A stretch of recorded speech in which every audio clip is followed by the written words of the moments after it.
साईनाथ आव्हानराव आपल्याला मोलाचं मार्गदर्शन करतील।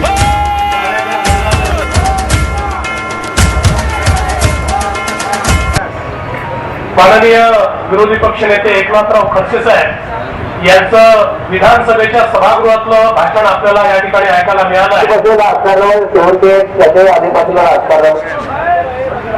आणि माननीय विरोधी पक्षनेते एकनाथराव खडसे साहेबांनी जी भूमिका मांडली आहे महायुतीची देखील तीच भूमिका आहे।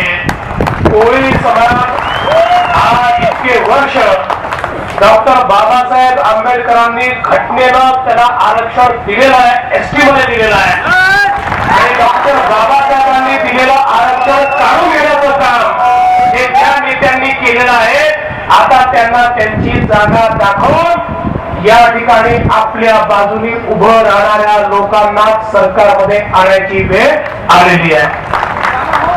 बंधू भगिनींनो, या ठिकाणी मंचावर उपस्थित ज्यांनी हा संपूर्ण महामेळा आयोजित केला ते माननीय श्री रमेशदादा पाटील, आमचे महायुतीचे नेते महादेव जानकरजी, माननीय आमदार चेंसूभाऊ संचेतीजी, माननीय माजी आमदार तळे साहेब, माननीय भांडे साहेब, अविनाशजी कोळी, मंचावर उपस्थित सर्व कोळी समाजाचे पदाधिकारी, वेगवेगळ्या विचाराच्या वेगवेगळ्या पक्षांमध्ये काम करणारे पण समाजाकरता एकत्रित आलेले सर्व नेते मंडळी आणि या ठिकाणी उपस्थित सर्व माता भगिनी आणि बंधूंनो,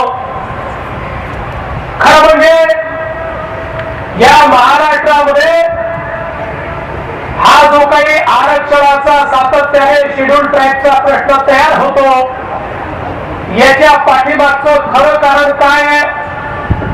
कोणालाही तुम्हाला शिक्षणापासून वंचित ठेवण्याची इच्छा नाही, नोकरीपासून वंचित ठेवण्याची इच्छा नाही, पण आपल्याला माहिती आहे ना राजाचा जीव जसा पोपटात आहे तसा काही मंत्र्यांचा जीव खुर्चीमध्ये आहे आणि त्यांना माहिती आहे की तुम्हाला जर सर्टिफिकेट मिळाली तर उद्या तुमच्यापैकी कोणीतरी आमदार आणि मंत्री होईल आणि मग त्यांना मंत्री राहता येणार नाही।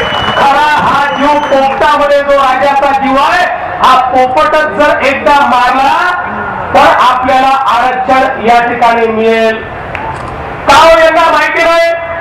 डॉक्टर बाबासाहेब आंबेडकरांनी घटनेमध्ये सगळ्या तरतुदी केल्या, इतकी वर्ष सर्टिफिकेट मिळाली, मग अचानकपणे एखादा कायदा तयार होतो आणि त्या सर्टिफिकेट पासून वंचित केलं जातं, मग तरी देखील कागदपत्र दिले तर व्हॅलिडिटी दिली जात नाही।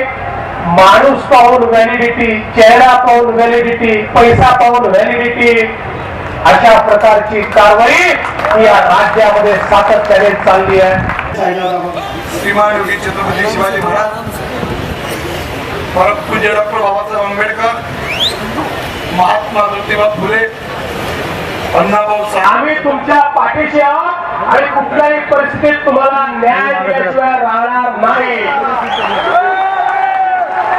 पण मी भाषण भरवलं याकरता की मला चिठ्ठी मिळाली होती की तावडे साहेब तेव्हा तरी लोकसभा निवडणुकीच्या आधी राष्ट्रवादी काँग्रेसचा या ठिकाणी मेळावा झाला होता, अर्धे पण लोक नव्हते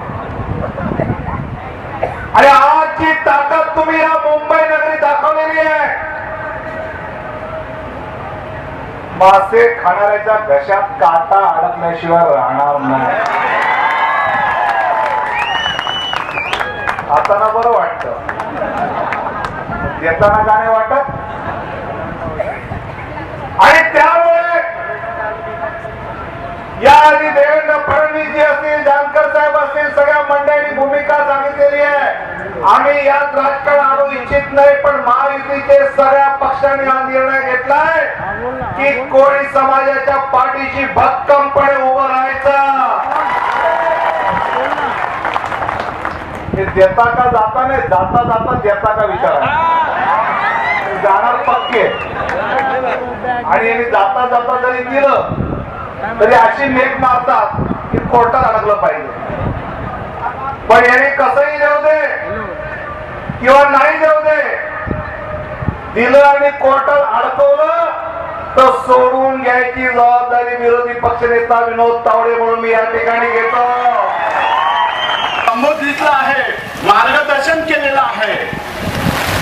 कारण आपण इथे कशासाठी आलोय? आपल्या